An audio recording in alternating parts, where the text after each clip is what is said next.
हम्म। तो आज हम बात करेंगे भाई, इसकी पहली क्लास में हमने बात किया था भाई, कहाँ तक पढ़े थे? रिबेट पढ़े थे, न्यू रिजीम बताए थे, उससे रिलेटेड कंसेप्ट बताए थे। ठीक है, तो आज हम आगे फर्दर जो क्लास करेंगे उसमें हम नए कंसेप्ट के बारे में सीखेंगे भाई, उससे रिलेटेड क्वेश्चन करेंगे। हाँ, my name is Sonu Kumar Maurya. आज हम पढ़ेंगे टैक्स के बारे में। ओके,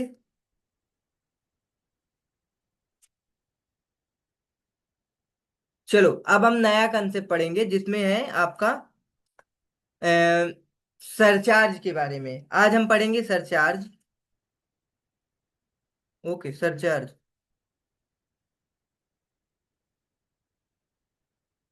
क्या लिख रहे हैं यार?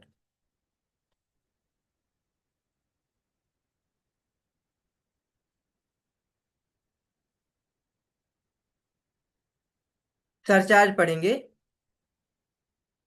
ओके, ये सरचार्ज एक प्रकार से तुम्हारा क्या है भाई?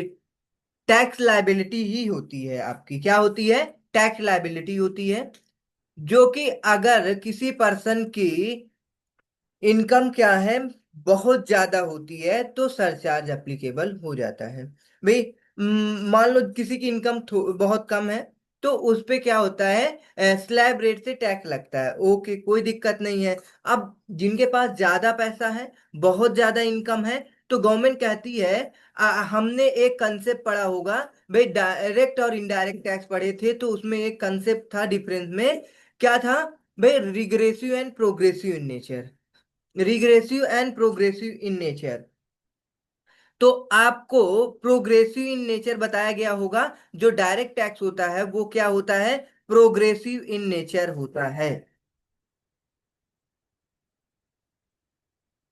In nature.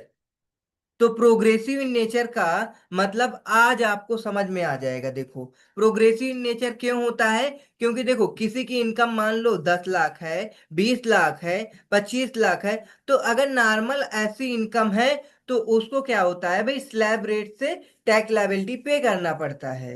अब भाई गवर्नमेंट कहती है कि भाई ठीक है, जो नॉर्मल पर्सन है भाई उनसे हम इतना ले लेते हैं, लेकिन जिनके पास ज्यादा इनकम है भाई उनको ज्यादा टैक्स देना पड़ेगा। तो प्रोग्रेसिव इन नेचर, ज्यादा इनकम ज्यादा टैक्स, ज्यादा इनकम ज्यादा टैक्स, सिंपल बात है।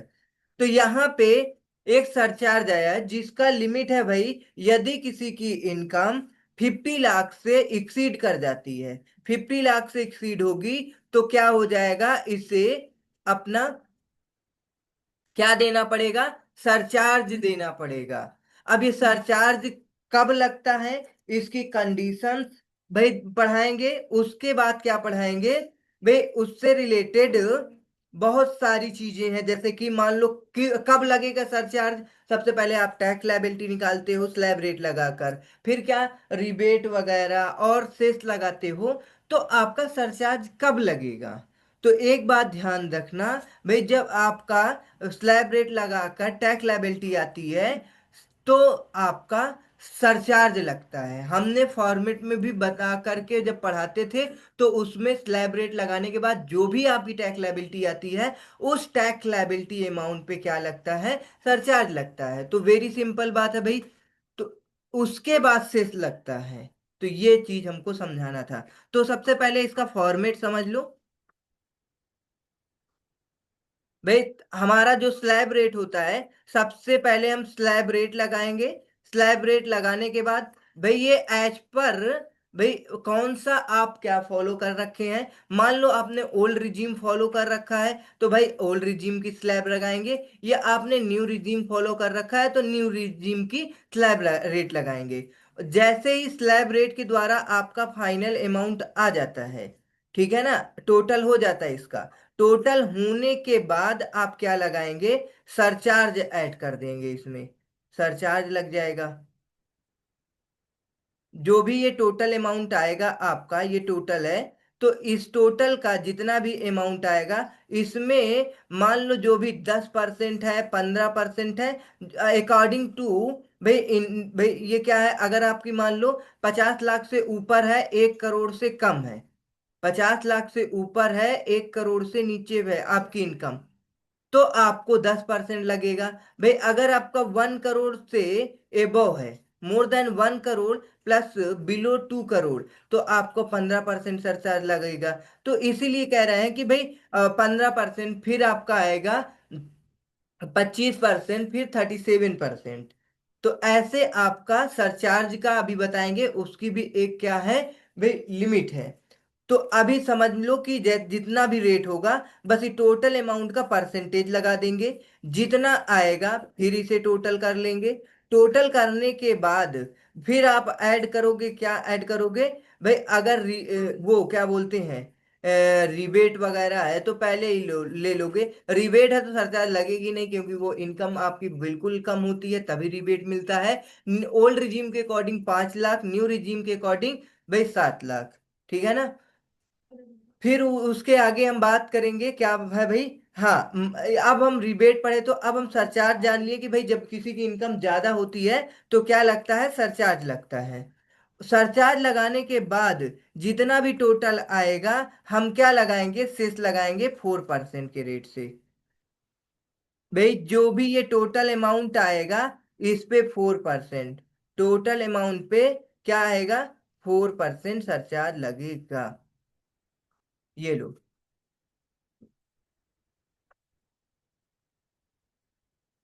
ये भी सरचार्ज आ गया। अब उसके बाद आपकी नेट टैक्स लायबिलिटी आ जाएगी, ये ऐड कर लोगे सारे के सारे। सबसे पहले यहाँ पे आपका टोटल आया ये, फिर आपने सरचार्ज लगाया, फिर ये टोटल आया, फिर आप टोटल आने के बाद ये टोटल आया, और मान लो यहाँ पे ये सेस लग गया, सेस आ गया। उनके बाद ये सेस के बाद ऐड कर देंगे तो ये आपकी टोटल टैक्स लायबिलिटी आ जाएगी। तो ये होता है फॉर्मेट, यदि किसी पर्सन की टैक्स लायबिलिटी निकालनी होती है तो। तो बस हमने क्या सीखा भाई, स्लैब रेट सीख लिया, सब कुछ सीख लिया। तो उसके बाद हम आज सीखेंगे सरचार्ज के बारे में। चलो,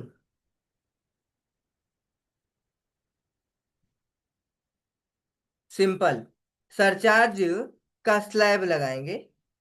क्या होता है सरचार्ज भाई, सबसे पहले आप समझो, अगर आपकी इनकम 50 लाख से इंक्रीज हो जाती है तब आपको सरचार्ज अप्लीकेबल होता है। ठीक, ये आपका ओल्ड रिजीम के अकॉर्डिंग, सबसे पहले आप समझोगे ओल्ड रिजीम के अकॉर्डिंग। ठीक है। ठीक,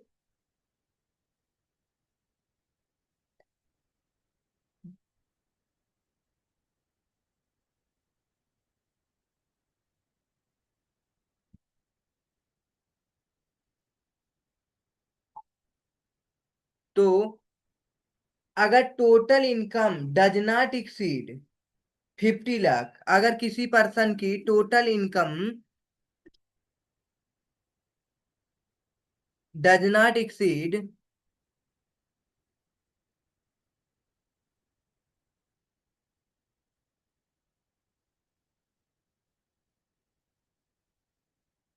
50 लाख है, तो आपका क्या हो जाएगा, नील रेट से क्या लगेगा, सरचार्ज लगेगा। फिर उसके बाद आगे है, अगर मान लो किसी की इनकम 50 लाख, 50 लाख से ज्यादा हो गई, 1 करोड़ से कम है, तो उसे 10% के रेट से सरचार्ज लगेगा। नेक्स्ट है आपका भाई 1 करोड़ से एबव, 1 करोड़ से एबव बट 2 करोड़ से बिलो है, तो इसमें लगेगा 15%। नेक्स्ट आएगा आपका, आपकी टोटल इनकम 2 करोड़ एक्सीड करेगी, क्या करेगी, 2 करोड़ एक्सीड करेगी। अगर 2 करोड़ से ज्यादा है आपकी टोटल इनकम, तो आपको कितना लगेगा, 25% लगेगा। ये आपका क्या है, डिफॉल्ट टैक्स रिजीम के अकॉर्डिंग है। क्या है, डिफॉल्ट टैक्स रिजीम के अकॉर्डिंग है। ठीक है ना। अब ये किसको लगता है, simple individual HUF AOP BOI को ही लगता है, जो हमने ऊपर के स्लैब रेट में पढ़ा था। तो ये अप्लीकेबल किसके किसके ऊपर होगा, अप्लीकेबल होगा भाई, वही सिंपल, जो अभी हमने ऊपर स्लैब रेट बताया था वही। आपका कोई इंडिविजुअल पर्सन हो जाएगा, HUF हो जाएगा भाई, AOP हो जाएगा, BOI हो जाएगा, आर्टिफिशियल जुडिशियल पर्सन हो जाएगा। ठीक। तो इन पे क्या होता है आपका, ये सरचार्ज लगता है। ठीक। क्या बताया हमने, सिंपल। अगर किसी की इनकम 50 लाख से एक्सीड होती है तो उसको क्या देना पड़ेगा भाई, 10% के रेट से एबव। अगर 1 करोड़ एक्सीड कर जाएगी तो 15% से, 2 करोड़ एक्सीड हो जाएगी तो 25% से। ये आपका भाई क्या है, न्यू रिजीम या भी डिफॉल्ट टैक्स रिजीम है। In case of the individual HUF, AOP, BOI and artificial judicial person pay tax under default tax regime under section 115 BAC, तो आपको ये अप्लीकेबल होगा। ओके।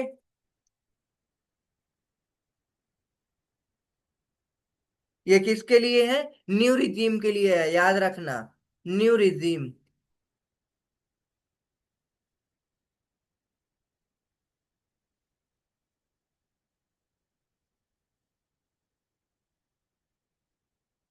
आगे हम बात करेंगे ओल्ड रिजीम के बारे में।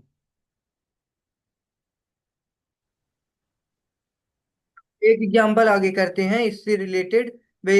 मान लो सरचार्ज अप्लीकेबल हो, वैसा एग्जांपल लेकर के सॉल्व करते हैं। भाई ये एक एग्जांपल है आपका, कितना एक इंडिविजुअल पर्सन है, जो रेसिडेंट पर्सन है, उसकी इनकम 80 लाख है, न्यू रिजीम से टैक्स लायबिलिटी निकालना है। तो हम आगे करेंगे, ये पर्सन की इनकम 80 लाख रुपीज है, तो न्यू रिजीम लगाएंगे। भाई क्या होता है, 0 से 3 लाख तक क्या होती है, नील होती है। नील रेट से टैक्स देना पड़ता है, मतलब 0। उसके बाद 3 लाख रुपीज से 6 लाख तक आपको 5% रेट से टैक्स पे करना पड़ता है। ओके। 5% रेट से टैक्स पे करेंगे तो कितना आएगा, इन दिन दोनों 6 लाख और 3 लाख के बीच का जो डिफरेंट अमाउंट होगा वो 3 लाख होगा। और 3 लाख का 5% निकालेंगे तो 15 हजार आएगा। 15 हजार ये हो गया। फिर उसके बाद 5 लाख, सॉरी, 6 लाख से 9 लाख तक 10% लगाएंगे। सिंपल, इसमें 30,000 आएगा, क्योंकि इनके बीच का डिफरेंस कितना होगा, 3 लाख होगा। 3 लाख का 10%, 30%, 30,000। उसके बाद 9 लाख, 9 लाख से 12 लाख तक आपका 15% अप्लीकेबल होगा, 15% रेट से टैक्स लगेगा। तो 3 लाख का 15%, 45,000 आ जाएगा, 45,000। 12 लाख से हाँ। 15 लाख आपका, इनके बीच डिफरेंस कितना आएगा भाई, वही 3 लाख आएगा। 3 लाख का अपना 20% लगाएंगे तो आ जाएगा 60,000। ये तो ऐसे था। उसके बाद हमने बताया था जो भी बैलेंस अमाउंट होगा, बैलेंस अमाउंट में 30% लगेगा। भाई बैलेंस कितना आएगा, 80 लाख माइनस 15 लाख, 80 लाख माइनस 15 लाख आएगा 65 लाख। 65 लाख का 30%, 65 लाख का 30% निकालेंगे,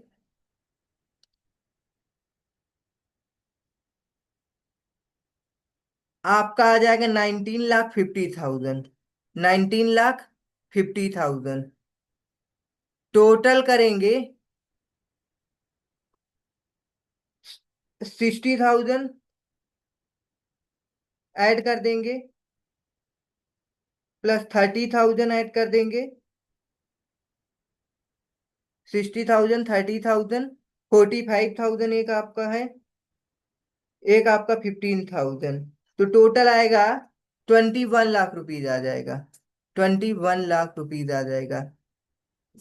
रीचेक करते रहना। अब हम इसमें टोटल में सरचार्ज ऐड करेंगे, वो भी कितने परसेंट से लगेगा, 10% के रेट से लगेगा। वे 21 लाख का 10% आपका 2,10,000 आएगा, 2,10,000 आ गया। इसको टोटल कर लेते हैं। 23,10,000 हो गया। 23,10,000। अब इसमें ऐड करेंगे, सेस ऐड करेंगे 4% के रेट से। 92,400 आएगा। 92,400। टोटल ऐड कर देंगे, आपका आ जाएगा टैक्स लाइबिलिटी। 23,10,000 ऐड कर दोगे तो आपका आ जाएगा 24,00,000, 2,400। ये आपकी आ जाएगी टैक्स लाइबिलिटी। भाई कुछ नहीं है, रीचेक कर लेना। भाई इनके बीच के डिफरेंस पे 0 रेट से टैक्स देना पड़ेगा, इनके बीच के डिफरेंस पे 5% के रेट से, इनके बीच का जो डिफरेंट अमाउंट होगा 10% के रेट से टैक्स देना पड़ेगा। और 9 लाख 12 लाख के बीच जो भी डिफरेंस अमाउंट आएगा 3 लाख 15% के रेट से। 15 लाख 12 लाख के बीच जितना डिफरेंट अमाउंट आएगा उस पर 20%। ये इतना आपका आ गया। उसके बाद ये आपका बैलेंस अमाउंट पे 30% आप पर टैक्स लगेगा। तो 19,50,000। टोटल ऐड कर देंगे 1 लाख हो जाएगा।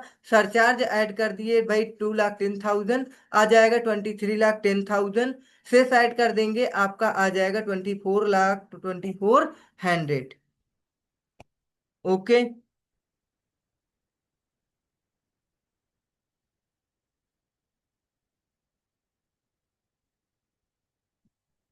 भाई कितना, भाई ये आपका आंसर हो गया। अब ये न्यू रिजीम से रिलेटेड था। सरचार्ज का कंसेप्ट क्लियर हो गया। अब हम ओल्ड रिजीम का सरचार्ज का स्लैब रेट पढ़ेंगे भाई। कितना, कितने से लगता है और कितने अमाउंट पे कितने परसेंट लगता है। तो ये सारा सब कुछ करेंगे। अब ओल्ड रिजीम का स्लैब रेट समझेंगे सरचार्ज से related. Old regime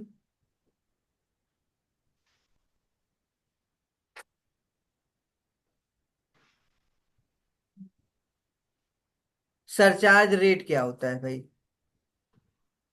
old regime surcharge rate भाई आपका 50 लाख रुपीज जितना होता है, 50 लाख पे आपका नील रहता है। Up to 50 lakh nil rate से मतलब इस पे नहीं लगता surcharge. Up to 50 lakh, up to 50 lakh पे नील। अगर आपकी 50 लाख एक्सीड कर जाती है, सिंपल 50 लाख एक्सीड हो जाएगा। बट भाई 50 लाख से ज्यादा 1 करोड़ से कम रहेगा तो आपका कितना आएगा। आपका आ जाएगा भाई 10% लगेगा, सेम जो था। उसके बाद 1 करोड़ से ज्यादा रहेगा, 2 करोड़ से कम रहेगा तो 15% लगेगा। नेक्स्ट आपका आएगा 2 करोड़ से 5 करोड़। भाई अगर आपका 2 करोड़ एक्सीड हो जाएगा, बस 5 करोड़ से कम रहेगा तो आपका 25% रेट से टैक्स लगेगा। नेक्स्ट 5 करोड़ से अगर एबव है तो आपका 37% से सरचार्ज लगेगा। ये क्या है भाई, इनकम है। अगर 50 लाख से एक्सीड कर जाती है किसी पर्सन के इनकम और 1 करोड़ से कम रहती है तो उसे 10% रेट से सरचार्ज पे करना पड़ेगा। 1 करोड़ एक्सीड कर जाती है किसी की इनकम और 2 करोड़ से कम रहती है तो 15% रेट से सरचार्ज लगेगा। 2 करोड़ एक्सीड कर जाती है, बस 5 करोड़ से कम रहता है, 25% सरचार्ज लगेगा। 5 करोड़ अगर एक्सीड कर जाती 37% सरचार्ज लगेगा। तो ये था स्लैब रेट, ओल्ड रिजीम से रिलेटेड है। अब सरचार्ज के बाद हेल्थ एंड एजुकेशन लगता है। अब एक क्वेश्चन हम लोग देख लेते हैं, क्वेश्चन क्या है भाई।